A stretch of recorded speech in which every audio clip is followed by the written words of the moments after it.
Good morning, my dear. This is me, teacher sir from Birdha Laipur, Uttar Pradesh, and I am going to teach you mathematics. So all the students pay attention to what the word. And this is the next topic of the linear equations, two variables linear equations. That is the Pratisthapan Vidhi. Now going to start it. What is it, and how can it is used for the solving the equations two variables? Okay, come to the point. Thanks. Most welcome. That is called the प्रतिस्थापन विधि। प्रति means होता है एक, स्थापन मानो स्थापन मानो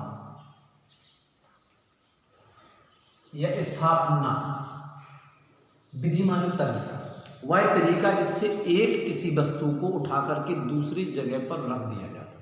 जैसे मैं बताता हूं x + y = 5, ये चीजें कहीं पे लिखा है x = 3, तो हम क्या करेंगे, x = 3 की वैल्यू को लेकर, ये x = 3 आपको दिखाई दे, इस 3 की वैल्यू को लेकर के मैंने 3 उठा लिया, हाथ में माना क्या है 3, दिख रहा ना आपको 3, ये 3 बना हुआ है, इस 3 को लाए और x के स्थान पर रखा, 3 + y = 5। क्या लिखा था, x = 3, आप इसको देखिए यहाँ भी देखो x = 3, इसको ऐसे में, अगर आप इसको ऐसे में ले आएंगे तो क्या जाएगा, इसको यहाँ पे ऐसे में ले आएंगे, इसको ऐसे में, x = 3 ऐसा भी हो जाएगा।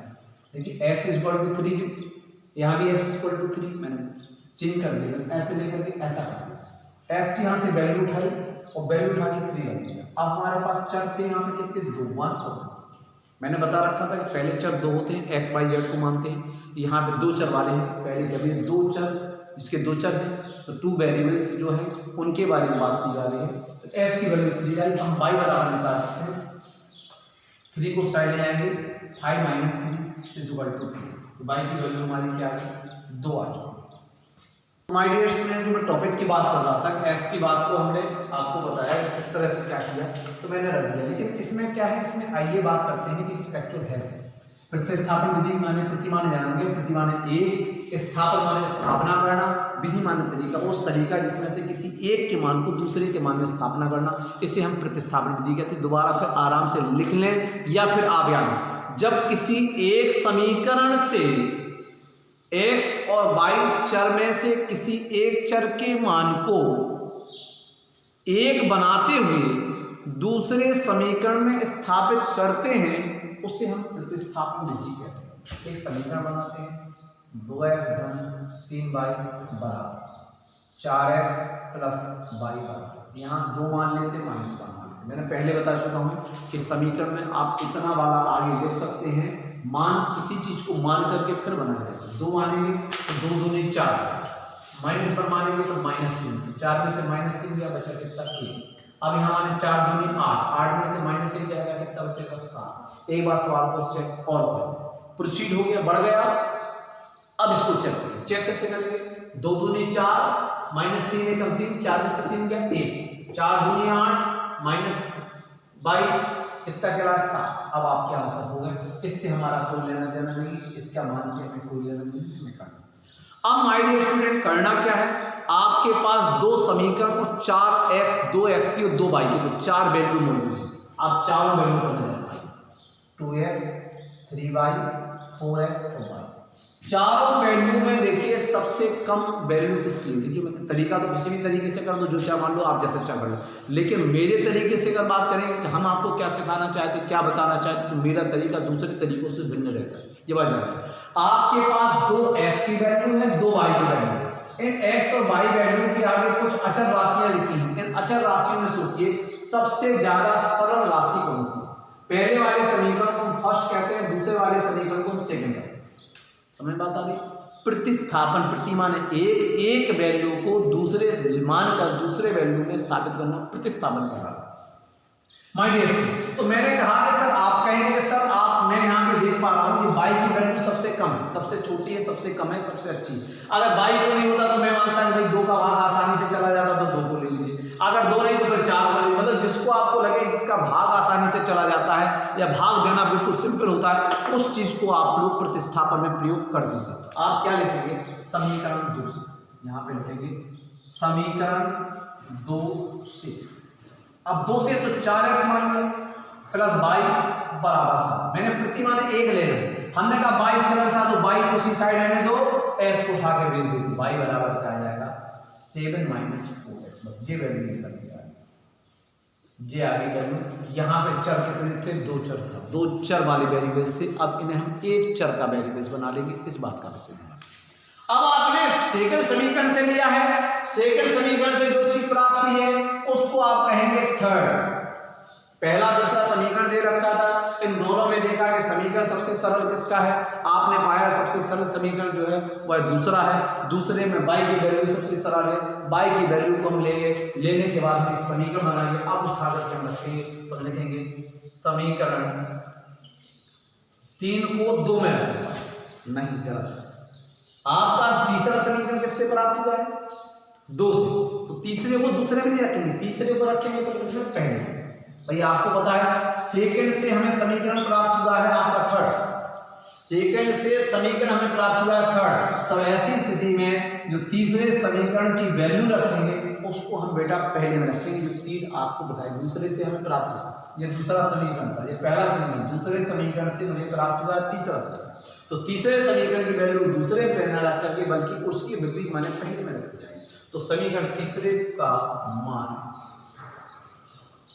पहले में रखना, सिंपल है, कोई टेंशन नहीं है। जिसमें रखा जाना है, फिर हमने कहा कि मुझे भूख लगी है, मम्मी जी रोटी दे दो, बहन जी रोटी दे दो, भैया जी रोटी दे दो, मुझे कोसी से रोटी मांगी, तो आप क्या करेंगे, आप प्लेट लेके आएंगे। प्लेट माने जिसमें रखा जाना, रखी क्या जानी, रोटी, bread, that is called the bread, pulse, vegetable, rice, जो भी आपको खाना है, तो आप प्लेट रखेंगे, तो प्लेट में वो चीज ऐसे रख दी जाएगी, just like this, am I right. तो रखना किसको है, कैप को, सपोज दैट क्या में रखना, पाम माने गद्दी में, तो हाउ कैन राइट, इधर जिसको रखना है उसको पहले लिया जाता है, माने जिसमें रखना है उसको हम पहले लेंगे। क्या 2x + 3y = 1 ले लिया मैंने, ले लिया प्लेट।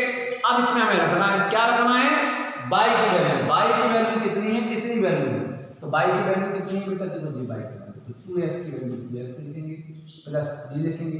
3 के बाद हम कोष्टक का प्रयोग करके यहां से देखिए मैंने क्या उठाया, बाई की वैल्यू थी 7 - 4s, इसको मैंने उठा लिया, ये उठा ला, देखिए ये उठा के ला रहा हूं हाथ से, और मैंने ये रख दिया 7 - 4s = 1।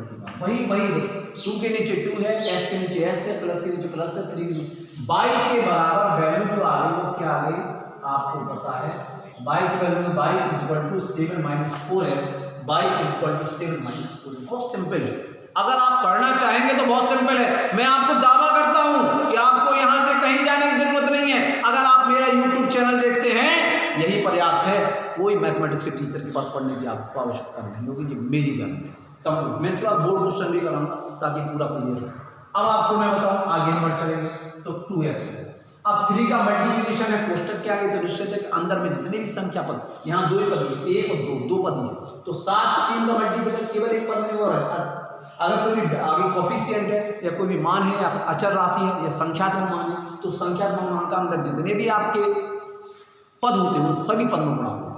कैसे होगा, 3 × 7 - 3 × 4x दैट इज 1। आगे चलेंगे, 2x + 7 दिया 21 - 4 दिया 12x बराबर। माय डियर स्टूडेंट, सिंपल चीज है, बहुत आसानी से हम करते चले जाते हैं। चूंकि अगर आपका 12x बड़ा यहाँ पे आ चुका है तो पहले आप इसको विस्तारण कर लीजिए। 21 कहलाया, 12 में से 2 गया तो कितना कहलाएगा, 10x कहलाएगा, बराबर कहलाएगा।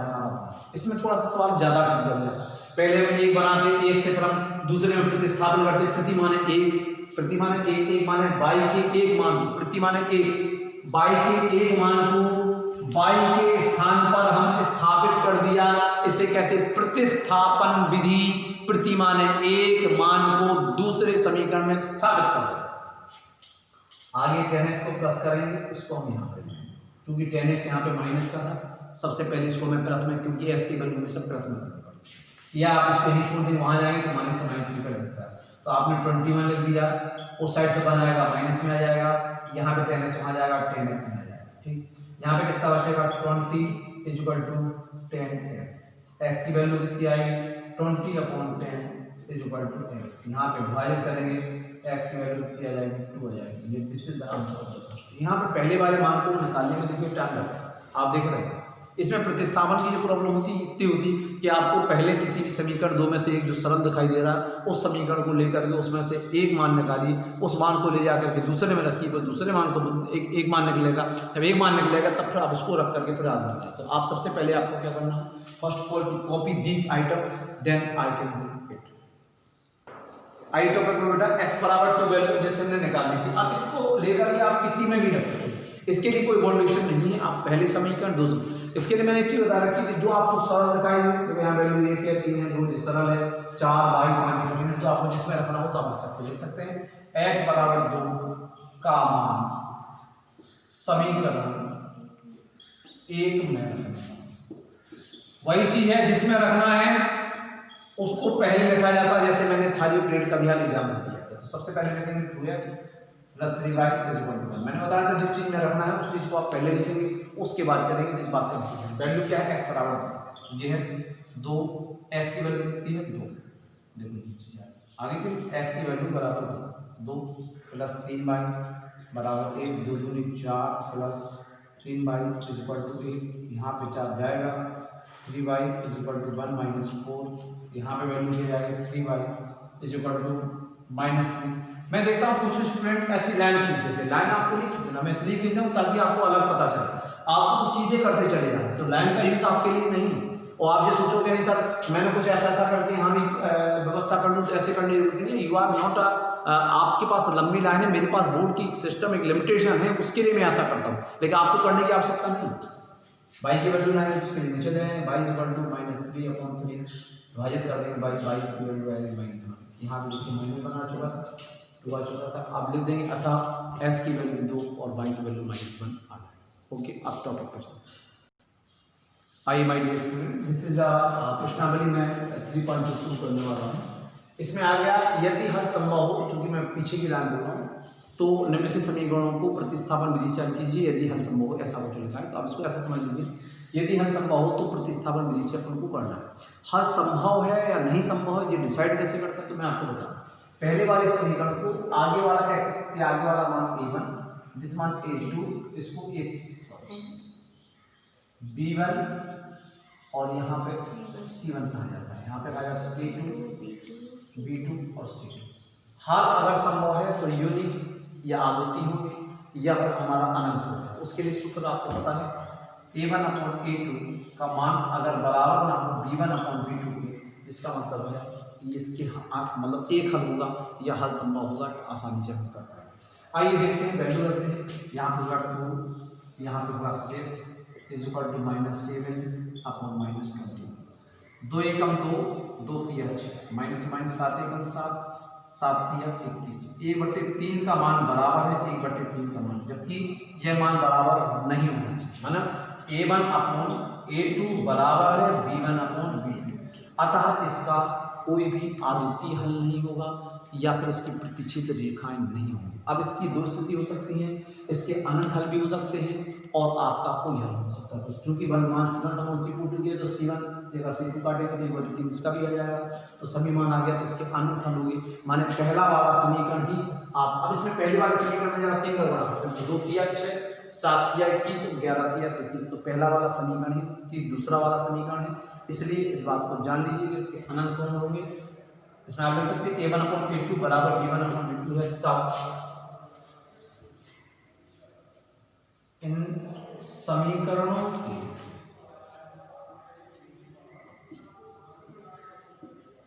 एक हल ऑब्लिक आदुति है, इसको आदुति हल भी कहते हैं, हल नहीं होंगे। अब आदुति हल नहीं होंगे तो फिर उसको हल करने की आपको आवश्यकता नहीं है, जैसे मैं पहले बता चुका। ठीक समझ में आ गया? ओके माय डियर स्टूडेंट, जो मैं कह रहा हूँ कि अब आपका दूसरे का सेकंड आ गया, प्रतिस्थापन विधि से हल करना है। हम पहले वाले समीकरण को पहला और दूसरे वाले समीकरण को दूसरा माने। इसके लिए मैंने पहले बार बताया था 7x - 4y = 3। पहले वाले समीकरण में पहले बता चुका हूँ, पहला वाला जो क्वेश्चन है उसमें आपको बताना है कि उसमें हल होगा, अनंत हल होंगे, कैसे हल होंगे। उसके लिए मैंने आपको बता रखा a1/a2 का मान अगर बराबर नहीं है b1/b2 के, तो मान क्या होगा, उसका एक हल होगा या प्रतिच्छेदी रेखा होगी या फिर आदुति हल होगा। अगर a1/a2 का मान बराबर है b1/b2 के और फिर मान अगर C1 C2 के बराबर है तो अनंत हल हो गया, बराबर नहीं है तो कोई हल नहीं होगा। जैसे बताना था मैंने आपको हिंट में थोड़ा सा समझा दिया था। चूंकि मैंने बता दिया कि ये सवाल मैं पहले भी करा चुका हूँ, लेकिन जो विद्यार्थी मुझे नए देख रहे हैं तो आपके लिए भी पर्याप्त है कि मैंने आपको हिंट दे दी। अब मैं बात बताऊँ इसका हल। तो मैंने बताया कि 4 वैल्यू है, x की 2, y की 2, इस तरह 4 होती है। 4 में सबसे छोटा क्या दिखाई दे रहा है? x के आगे कोई संख्या नहीं है। उसी को आप अगर x कोई भी पद x या y का ऐसा मिलता है जिसके आगे कोई संख्या नहीं है या एकल है, उसी को आप ले लिया करो, सबसे ज्यादा आसानी से वो आ गया। तो आपको क्या करना है, समीकरण में याद करना है 2 से करेंगे तो 2 को उतार लेंगे, x प्लस पहले कॉपी कर लेंगे, कॉपी करने के बाद x करेंगे तो x को आगे छोड़ देंगे, इसको यहाँ ले जाएंगे बराबर 3 माइनस 2y। इसकी वैल्यू को लेकर के ये वैल्यू आ गई आपकी तीसरी कहाँ से मिली? आपको मिली है आपके दूसरे से। अब आपको कहा है इसकी वैल्यू का वैल्यू रखना पड़ेगा साथ में, आपको पहले मैंने बता दिया था, उसी ढंग से आप इसको करके हल निकाल सकते हैं। मैंने आपको हिंट देना चाहते थे, हिंट मैंने आपको दे दी तो बहुत आसानी से कैसे रखना, अगर आप चाहते हैं तो भी मैं आपको बता सकता हूँ। 7x minus 4y is equal to 3। आपकी x की वैल्यू कितनी है? 3 है, तो 7 के बाद x की वैल्यू रख दी 3 माइनस 2y पुष्टबल minus 4y is equal to 3। आपका सेम है 7x की वैल्यू आपकी देख रहे 3 माइनस 2y, ये आ गई, पुष्टबल में आ गया, माइनस कॉपी हो गया, 4 कॉपी हो गया, y कॉपी हो गया, बराबर कॉपी हो गया, 3 कॉपी। अब आप आगे चलेंगे तो 7 किया, 7 का मल्टीप्लिकेशन होगा 3, यहाँ 2 पद है तो 2 बार मल्टीप्लिकेशन होगा, 7 का मल्टीप्लिकेशन होगा 2y minus 4y is equal to 3। आगे आप चलेंगे तो किस तरह से करेंगे, 7 किया 21 माइनस 7 दूनी 14y माइनस 4y। इसकी एक विशेषता होती है कि आपका जो दो पदी होता है, दो पदी माने 2 पद में होता है या 2 चर होते हैं, वो 2 पदी में 2 चर होते हैं, 2 चर आपका एक चर में बदल जाता है। अब 21 हो गया माइनस 14 4 कितना हो गया, 4 दूनी 8 18y इज इक्वल टू 3। अब आप y को यहाँ पे ले सकते हैं, 3 को यहाँ ले सकते हैं, तो 21 minus 3 is equal to 18y। 21 से 3 जाएगा तो 18 is equal to 18y। y की वैल्यू निकालनी है तो y की वैल्यू आ जाएगी, चूंकि 18 पहले यहाँ पे नहीं कंफ्यूज हो जाएंगे आप, पहले आप यहाँ पे लाइए 18 बराबर y कट जाएगा, 1 आ जाएगा, y की वैल्यू आपकी 1 आ गई। इसी तरह 1 की वैल्यू आप कहीं भी रख सकते हैं, y की 1 रखेंगे तो 2 1 का 2 2 साइड जाएगा, 3 में से 2 बढ़ जाएगा, 1 का ऐसी वैल्यू 1 आ जाएगी। इस तरह मौके भी कर सकते हैं। Okay, thank you very much. Hello my dear students, this is the next question for second third, दूसरे का तीसरा क्वेश्चन है। 3x plus 7y is equal to 37 and 5x plus 6y is equal to 39। इस सवाल को कैसे करते हैं, टिपिकल हो सकता है, आपके दिमाग में विचार आ सकता है, ये बात जान लीजिए, कोई टेंशन करने की जरूरत नहीं, बड़े आसानी से सवाल दें। अगर आपको लिखा है प्रतिस्थापन विधि से कर रही है तभी इसी विधि का प्रयोग करना, नहीं तो सबसे अच्छी विधि कौन सी होती है, विलोपन या फेमस विधि कहलाती है, इस विलोपन विधि। आइए टॉपिक को देखते हैं। 3 7 5 और 6। 3 का भाग थोड़ा सा कठिन हो सकता है, 7 का कठिन हो सकता है, 6 का सबसे सरल भाग जो होता है वो 5वीं संख्या का होता है। तो हम लोग क्या करेंगे, हम लोग दूसरे को लेंगे, पहले वाले मान की वैल्यू को पहला मान लेंगे, दूसरे को दूसरा मान लेंगे। समीकरण 2 से यहाँ लिखेंगे, समीकरण 2 से करेंगे तो कैसा आएगा, 5x plus 6y is equal to 39। Value क्या निकालनी है 5x, कैसे करेंगे, 5 जिसका भाग जाना है, जिसको हमें लेना है उसको ले लेंगे, दूसरे को हम सेट कर जाएंगे। 5x is equal to 39 minus 6y, x के आगे 5 का मल्टीप्लिकेशन, x बराबर क्या आएगा 39 minus 6y upon 5। This is the value of x। x की वैल्यू क्या है, देखिए 5x plus 6y is equal to 39, तो 39 में आप घटा देंगे तो 6y आ जाएगा, 5x आ जाएगा, x की वैल्यू क्या आ जाएगी, 5 की डिवीजन में है, डिवीजन में जब आएगी तो जी वैल्यू को मान लेंगे 3rd। मैं पहले भी बता चुका हूँ इसको तीसरा मान लेंगे। अब चूंकि तीसरा कहाँ से आया था, दूसरे से, तो आपको इसको वैल्यू कहाँ रखना पड़ेगा, आपको रखना पड़ेगा पहले। तो आप लिखेंगे तीसरे या समीकरण तीसरे को पहले में रखेंगे, जिसमें रखना है उसको सबसे पहले आप कॉपी करेंगे। 3x plus 7y is equal to 37, इसको आपने कॉपी कर लिया। कॉपी करने के बाद अब आप इसकी वैल्यू रख देंगे। x की वैल्यू क्या है माय डियर स्टूडेंट, ये है, तो 3 एक ब्रैकेट बना देंगे, ब्रैकेट छोटा बड़ा कोई भी बना सकते हैं, 39 माइनस 6y अपॉन 5, कोष्टक को हम बंद कर देंगे। थोड़ा और साफ लिखिए, देखिए क्या होगा, 3 की वैल्यू 3 थी, x को मैंने रिप्लेस किया 39 minus 6y upon 5 plus 7 by equal to 37, इस तरह वैल्यू कर दी। आगे हम चलेंगे कैसे करेंगे, 3 का मल्टीप्लिकेशन करेंगे, 3 multiply by 39 minus 3 multiply by 6 by upon हमारा 5 हो जाएगा। बड़े आसानी से करते जाइए, 7 बाई इक्वल टू 37, तो बड़ी आसानी से आपको करते जाना, कोई टेंशन नहीं, पूरे slowly proceed and check. 3 multiply 39 plus ठीक है, माइनस 3 मल्टीप्लाई 36 बाई ठीक है, 5 नीचे आ गया। अब यहाँ पे क्योंकि तर्कसंगत नहीं है इसलिए दोनों के हर एक आ जाएंगे। अब इसको मानने के लोग थोड़ा गैप दे करके हम 5 को मान सकते हैं कि दोनों का हर 5, तो क्रॉस मल्टीप्लिकेशन हो सकता है, 1 का गुणा करेंगे तो वही आ जाएगा, और 5 का गुणा क्रॉस मल्टीप्लिकेशन के रूप से कर दी, तो 3 तिरका 9, 3 तिरका 9 1 10 110, तो 4 3 12, 12 में से आपको कितने घटाना, आपको हटा दीजिए तो आपको उत्तर आ जाएगा। ठीक, 9 18 27 सॉरी कहीं गलत हो गया, 9 30 27 के साथ 2 3 तिरका 9 10, 3 तिरका 10 11 वेरी सॉरी। और वैसे आपका जो 39 दिया, 4 3 12 120, 120 में से 3 हटाना है क्योंकि 3 कम है, 170 आ जाएगा, माइनस 6 3 18 बाई जी, यहाँ पे मल्टीप्लिकेशन हो गया, या फिर आप ऐसा कर सकते थे, इसको यहीं पे रख देते plus 7 by upon 1 equal to 37। आगे आप चल सकते हैं, अब आप कर सकते हैं। यहाँ पे मैंने क्या कर दिया, दोनों का मल्टीप्लिकेशन करके कर दिया, 6 3 18 बाई कर दिया। अब 1 का मल्टीप्लिकेशन करेंगे तो 1 का किसी भी संख्या में गुणा करने का लिखना पड़ेगा 117 माइनस, अब यहाँ 1 का गुणा दोनों में होगा 18 बाई प्लस 5 का मल्टीप्लिकेशन होगा 7 35 बाई, नीचे दोनों 1 का गुणा इसमें किया तो जो तक आ गया, 5 गुणा किया 7 35, 1 5 5 बराबर वैल्यू कितनी आ रही 36 जो आपको दिखाई। ठीक है, सही बात आ रही है। आपने क्या किया, आपको फिर समझ में, आपने 39 दिया 117 और 6 3 18 बाई 5 1 5। अब यहाँ पे 1 का गुणा दोनों संख्या में करेंगे तो यहाँ पर दोनों संख्या आएंगी, 5 का गुणा 7 में करेंगे तो 5 से 35 आएगा। आगे आपको करना है तो कैसे आएगा, 117 प्लस 35 में से 8 चला जाएगा तो कितना बचेगा, आप दो बात के अंदर ही 5 की माने 15, 15 में से 8 गया तो 5 2 7, अब आ जाएगा 2 1 17, 7 2 14 15, 1 2 14 22 बटे 5 इज इक्वल टू 36। मैं बता रहा हूँ आपको, आप एक एक स्टेप को बड़ी आसानी से करते चलिए, बहुत सिंपल चीज़ मैंने बताया, बहुत सिंपल चीज़। यहाँ पे मैंने किया, वहाँ पे मैंने क्या कर दिया, इन दोनों को हमने हल कर दिया। अब हमारा बचा क्या, 5 को इस साइड ले जाए तो क्या हो जाएगा 117 plus 17 by is equal to 37 multiply by 5।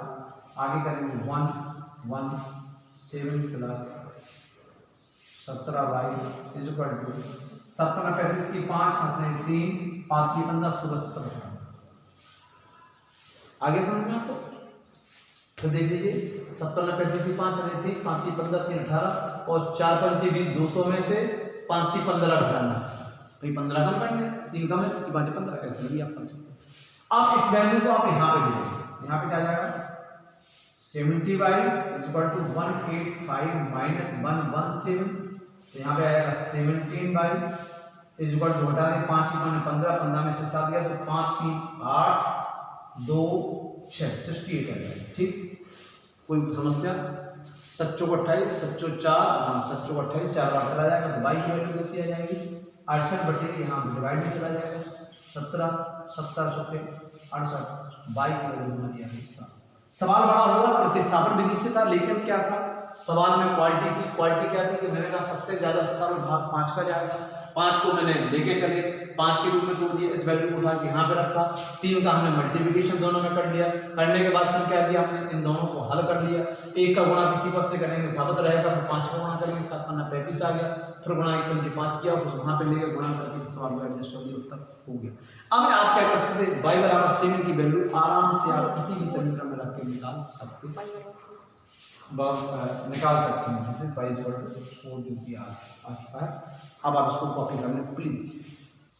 Hello my dear student, this is the next question for 3x minus y plus 7 upon 11 is equal to 8, 2y plus x plus 11 upon 7 is equal to 10। How can solve this question ना पे tension.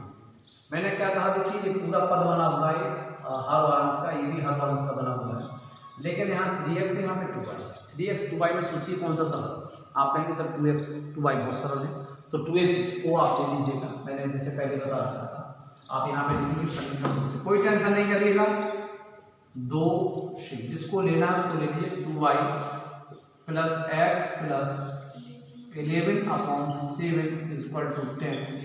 अब आप क्या करना है, इस पूरे पद को इस साइड पर जाएंगे, क्या आ जाएगा, 2y is equal to 10 minus x plus 11/7। आपको देखिए जब यहाँ पे दोनों चीज बदलने वाली बात होती है तो ऐसे स्थिति में क्या किया जा सकता है, आपको समझना चाहिए क्या किया जा सकता है उसको समझिए, ठीक। तो आपने क्या किया, यहाँ पे 2 चिन्ह थे तो आपको इस यहाँ पे माइनस का चिन्ह लगाएंगे तो फिर बदल जाएगा, तो 2y इज इक्वल टू, अब आपको क्या करना है, एक पद ही बनाना है, इसके लिए आप एक मानिए मल्टीप्लाई करेंगे तो कैसे करेंगे, थोड़ा नीचे ले लीजिए, x का मल्टीप्लाई करेंगे 10x माइनस खोलेंगे x माइनस खोलेंगे 11 बटे x एकम x। कैसे किया आपने, मैंने क्या किया, x का मल्टीप्लिकेशन यहाँ चूंकि हम माइनस लगाए तो दोनों के अंदर चिन्ह बदल जाते हैं, तो s का गुणा करेंगे 10x 1 का -1, ठीक है, और माइनस का माइनस से, अगर आपका यहाँ कोई संख्या बड़ी होती तो पहले कोष्ठक खोल लेते फिर गुणा करते, इस बात का विशेष ध्यान रखना था, दोनों ही सब, ठीक।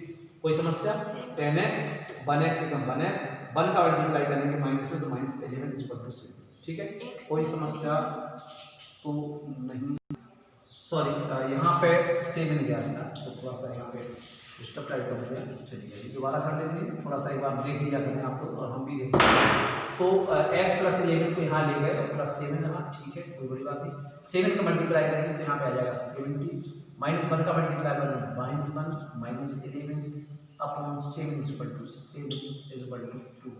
देखिए कैसे करेंगे, 7 का मल्टीप्लाई 10 में किया गया 70 माइनस 1 का x करेंगे तो माइनस है, माइनस का करेंगे तो -11, अब 7 का गुणा करेंगे 7 दूनी 14 7 का गुणा करेंगे 7 दूनी 14 बराबर 70 में से 11 हटाएंगे कितना बचेगा 59 एक 60 और 70, एम आई राइट, 5 9 1 10 5 1 6 7 और माइनस x अपॉन सॉरी मुझे वहां नहीं ले जाना है, मुझे y बराबर निकालना है, इसलिए यहाँ पे कोई जरूरत नहीं है आपको लिखने की, बल्कि 2 को नीचे लेके आना है, तो यहाँ पे y की वैल्यू केवल निकालनी है, क्योंकि प्रतिस्थापन है तो प्रति माने एक संख्या को स्थापन करना है, तो आप क्या करेंगे 70 से 11 हटाएंगे तो आएंगे 59 माइनस x अपॉन 2 को भी नीचे ले आएंगे तो 7 मल्टीप्लाई बाई 2 हो जाएगा, y is equal to 59 minus x upon 7 दूनी 14, यहाँ पे वैल्यू निकल के आगे इसको हमने कह दिया था। देखिए बड़े आसानी से हमने थर्ड वैल्यू निकाल दी, थर्ड वैल्यू की वैल्यू हम रख करके हम क्या कर सकते हैं, हम पहले वाले वैल्यू को मान रख सकते हैं आई। अब तीसरी कहाँ से निकली है, दूसरी से, तो वैल्यू तीसरी का मान नहीं बल्कि इसका मान पहले में, तो आप लिखेंगे तीसरे समीकरण का मान पहले में रखने पर, जिसमें रखना है उसको आप कॉपी कर लो, पहले में रखना है पहले में कॉपी कर लो, 3x minus y plus 7 upon 11 is equal to 8, उसकी आप कॉपी कर लो, उसको पूरा कॉपी कर लो। अब रिप्लेस क्या करना बाई को, लेकिन पहले आप एक पद ही बना लो, पहले एक पद ही बनाना है, इसके लिए आपको क्या करना पड़ेगा मल्टीप्लिकेट, यहाँ पे 1 मानेंगे तो 11 की 33, थोड़ा कठिन हो सकता है 33x माइनस 1 का गुणा माइनस वाई में करेंगे तो माइनस वाई, चूंकि यहाँ पे पूरा पद ही है आपको एक बार ध्यान देके चलना पड़ेगा, क्या माइनस है तो ऐसी स्थिति में यहाँ पूरा आपका इधर माइनस को खोलेंगे, चूंकि यह मान बीच में नहीं बल्कि यहाँ बीच में लिखा जाता है, जब भी कोई स्थिति होती है एक बार नोटिस कर ले, अगर आपका ऊपर लिखा जाएंगे तो बाई माइनस हो जाएगा, लेकिन मान यहाँ बीच में लिखा जाएगा तो बीच वाला मान दोनों पर लागू हो जाएगा, तो minus by minus 7 upon 11 is equal to 8।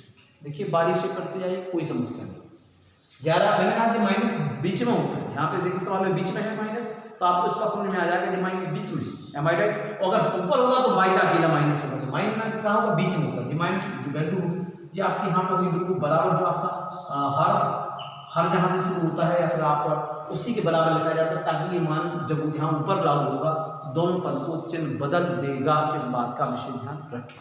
अब टॉपिक आता है करना क्या, अब आप देख रहे हैं x भी आ गए, y भी आ गए, 7 भी आ गए, अब चूंकि आप और चलेंगे तो यहाँ पे 8 के पास चले जाएंगे, थोड़ा सा यहाँ से हटा दें रखने पर आप देख जाएंगे। यहाँ पे चलेंगे तो क्या जाएगा 33x माइनस पदी बना दो by minus 7 is equal to यहाँ पे 11 का 8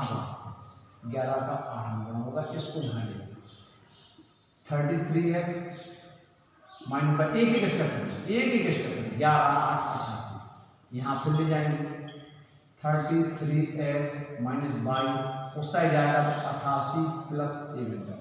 देखिए कितने आसानी से मैं चल रहा हूँ, स्टेप समझते जाइए। क्या किया, यहाँ से कंफ्यूज हो सकते हैं आप लोग। समीकरण 3 को उतारा, समीकरण 3 आता था, यहाँ पे मैंने बता रखा था, इसको कॉपी कर लिया। कॉपी करने के बाद पहले हम इसी को सॉल्व करने वाले, तो 11 किया 33, 1 बाई 1 का माइनस बाई, माइनस ला दूंगा 11 88।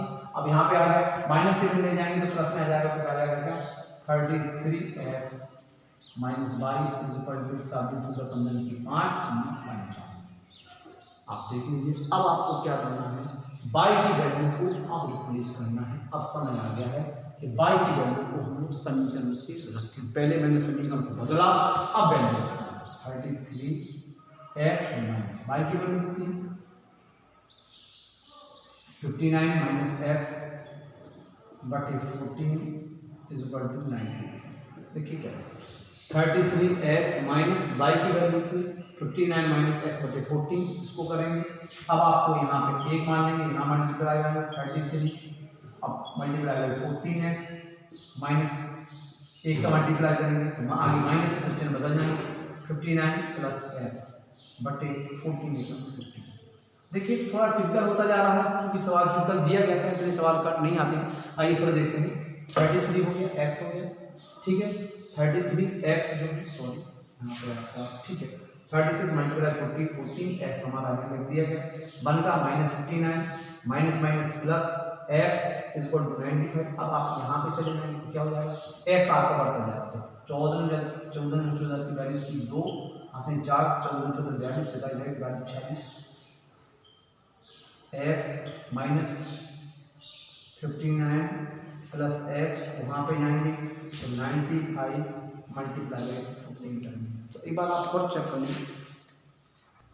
हेलो देखिए एक स्टेप आ गया था, यहाँ मल्टीप्लिकेशन किया यहाँ पे तो 662x minus 59 plus x is equal to दोनों को मल्टीप्लाई करेंगे 33 आएगा। अब हम यहाँ काम करेंगे, इन दोनों को यहीं पे सॉल्व करेंगे 462x plus x is equal to 1 सामने ले जाएंगे 30 उस साइड ले जाएंगे तो क्या जाएगा माइनस 59 माइनस का प्लस हो जाएगा, माइनस यहाँ पे था उस साइड जाके बेटा प्लस हो जाएगा। आइए अब करते हैं कितना है 463 x is equal to 9 5 3 8 3 1 x की वैल्यू निकालें तो x is equal to 1389 upon 463 और 4 3 12 3 3 9 6 3 18 4 3 12 3 बार चला जाएगा। x की वैल्यू आपको क्या मिलेगी, बड़े आसानी के साथ आपने जो वैल्यू है वो निकाल दी। कितने निकाल दी, थोड़ा सवाल टिपिकल था, इसको आप एक बार और रिवाइज कीजिएगा, सवाल को रिवाइंड करके इसको देखिएगा, लेकिन आपका उत्तर आ चुका है। अब आप कॉपी कर लीजिएगा इसको फाइनली, और फिर सेकंड वाला आप जो है सवाल बाई की वैल्यू एक्स की वैल्यू रख करके बाई को उसमें रख करके किसी भी दोनों समीकरण से आराम से निकाल सकते हैं। My dear student, next question is 1.1x 1.5 y plus 2.3 is equal to 0.7x minus 0.2y। दशमलव का एकम कोई अंक नहीं, दशमलव का एकम। पहले वाला समीकरण को पहला और दूसरे वाले समीकरण को दूसरा कहते हैं। यहाँ एक समस्या की गई है, इसको चूंकि यहाँ पे ला करके हम व्यवस्थित तरह से, मतलब मैंने बताया या तो सी का मान दोनों को बाहर लेके चलें। जब मैं आपको बीजगणन से कराऊंगा तब मैं बताऊंगा कि दोनों मान अंदर भी हो सकते बाहर भी हो सकते, लेकिन इस सेटलमेंट में आप कोशिश करें कि दोनों मान बाहर हो, मतलब इसमें कोई समस्या नहीं। प्रतिस्थापन में कैसे की जाती है मैंने बताया था, किसी भी सवाल में दशमलव नहीं होना चाहिए। पहले वाले समीकरण में देखना दशमलव कितने अंक है, एक अंक। अगर कहीं दशमलव का 2 अंक आ जाता है तो फिर 2 अंकों 2 शून्य वाली संख्या गुणा करो। दशमलव का 1 अंक है तो 1 शून्य वाली संख्या से गुणा किया जाएगा। यहाँ भी दशमलव का क्या है, एक अंक 0 अंक। आप क्या कहेंगे, समीकरण 1 तथा 2 में एक अंक वाला दशमलव, 0 का एक अंक था, तो इसमें क्या एक शून्य वाली संख्या 10 से गुणा करने पर। मैं ऐसा क्यों कर रहा हूं, मैं पहले बता चुका हूं, किसी भी स्थिति में आपके दशमलव नहीं होने चाहिए, इससे आपको डाउट बहुत ज्यादा हो सकता है। अगर कभी किसी भी स्थिति में ऐसा जाता है 1.2x plus 1.34x plus y आएगा, यहाँ बराबर आ जाएगा 3.456। अगर ऐसा जाता तो यहाँ दशमलव का एक अंक है, यहाँ दशमलव के 2 अंक है, यहाँ दशमलव 3 अंक। तो ऐसी स्थिति में सबसे अधिक अंक कितने आए, दशमलव के 3। तब आप किससे गुणा करते हैं, 3 शून्य वाली संख्या से। तब क्या होता है आपका 1 2 1 2 3 क्या के बाद दशमलव लगाना, 1 हो जाता है आपका 1200x। यहाँ 2 अंक चले जाते हैं, एक अंक बचता 134, एक शून्य जाता है, ठीक, बराबर 3 4 5 6। इस तरह से मान बन के तैयार होते। अगर ऐसा होता, अगर 2 अंक आते तो 2 अंक का बन के तैयार होते। ये बात आप बिल्कुल क्लियरली अपने दिमाग में बैठा के रखें, ताकि कोई भी डाउटनेस आपको नहीं हो पाए और आप बेहतर ढंग से इसको कर सकें। इस बात का विशेष ध्यान रखना।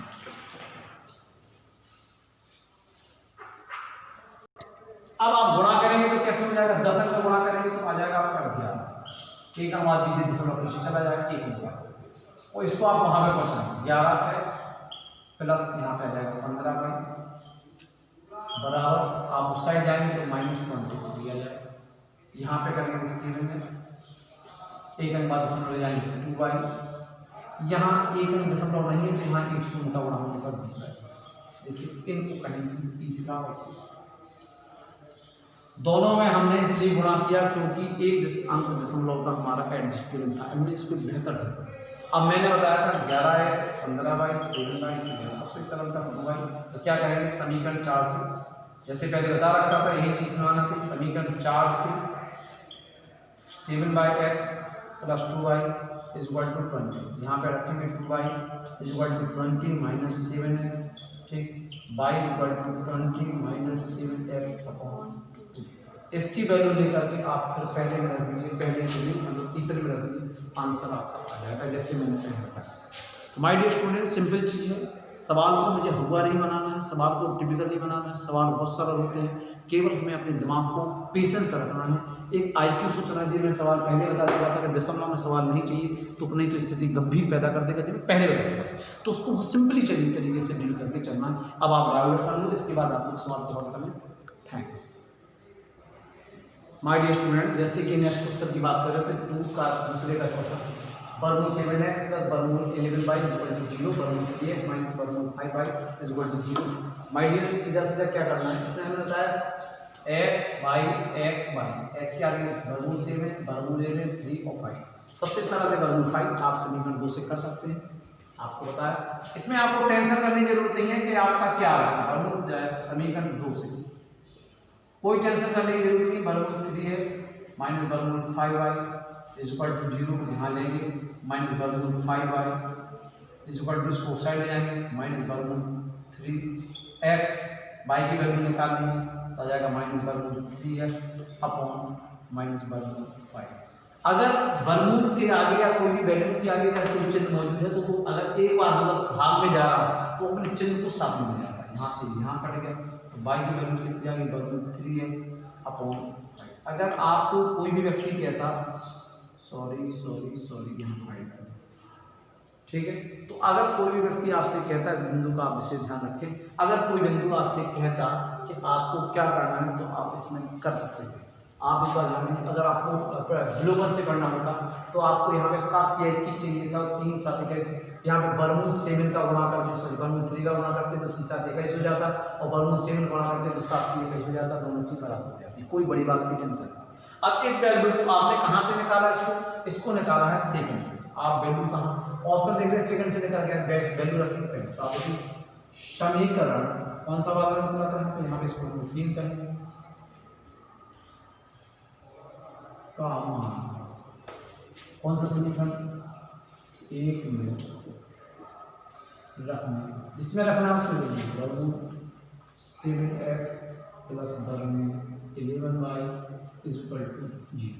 कहाँ पे किसकी वैल्यू थी, y की वैल्यू थी यहाँ वर्गमूल 7x प्लस वर्गमूल 11 गुणे वर्गमूल 3 बाई अपॉन वर्गमूल 5 इज इक्वल टू, देखिए बाई से बाई की वैल्यू दी थी, बाई के स्थान पे मैंने कितनी वैल्यू, सॉरी यहाँ पे एक्स आ जाएगा, सॉरी यहाँ पे देखिए बाई की वैल्यू थी वर्गमूल 3x अपॉन वर्गमूल 5। अब आप हल करेंगे, वर्गमूल 7x प्लस यहाँ पर गुणा कर देंगे तो गुणा हो जाएगा 11 33 33x,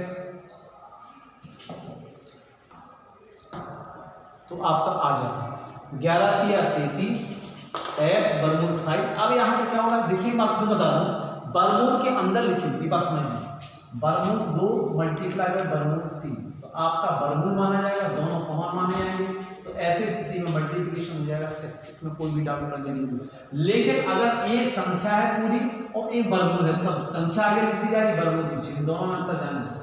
जब वर्गमूल में लिखी दोनों संख्या होती तो दोनों का बड़ा वर्गमूल में हो जाता है, ये बात जान लीजिए, समझे बात को करेंगे। जब वर्गमूल के अंदर संख्या लिखी है तो दोनों का गुणा वर्गमूल के अंदर हो जाएगा, लेकिन अगर एक पूरी संख्या वर्गमूल है तो संख्या अलग लिखी जाएगी, वर्गमूल अलग से जाएगा। इस बिंदु को आप दिमाग में बैठा लीजिए, बाद में कोई भी डाउट आपको नहीं होना चाहिए, क्योंकि डाउट आपको फिर किसी काम को करने के लिए ज़्यादा असुविधा होता है।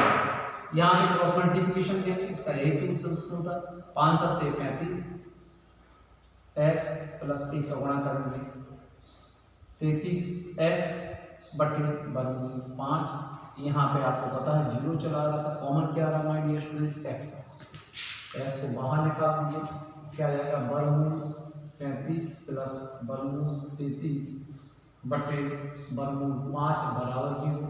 अब आप क्या करें, x की वैल्यू निकालनी, तो ये यहाँ चला जाएगा, ये x की वैल्यू के लिए 0 गुणे वर्गमूल 5 वर्गमूल 35 प्लस वर्गमूल 33, इन सब का गुणा करेंगे तो x की वैल्यू आ जाएगी क्या 0, जी मान लीजिए, ठीक। तो 0 को 5 का गुणा कर देंगे, इसका नीचे गुणा कर देंगे, पूरा गुणा कर देंगे, x बराबर वैल्यू 0 हो जाएगी। अब 0 की वैल्यू आप लेके चलेंगे, s की 0 रखेंगे, यहाँ 0 हो गया, अब जब मान पूरा 0 हो जाएगा, प्लस y का मान, तो y का मान यहाँ पे भाग में आएगा, तो भाग में 11 का भाग देंगे 0 में, तो 0 हो जाएगा।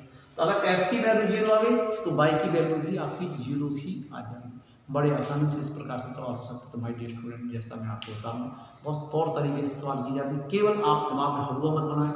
मैथमेटिक्स से एक स्टेप बाय स्टेप अगर प्रोसीडिंग कर सकते हैं, then you get the right answer of the question. So my dear student, like, subscribe और शेयर करना ना भूलें। थैंक यू वेरी मच। ओके।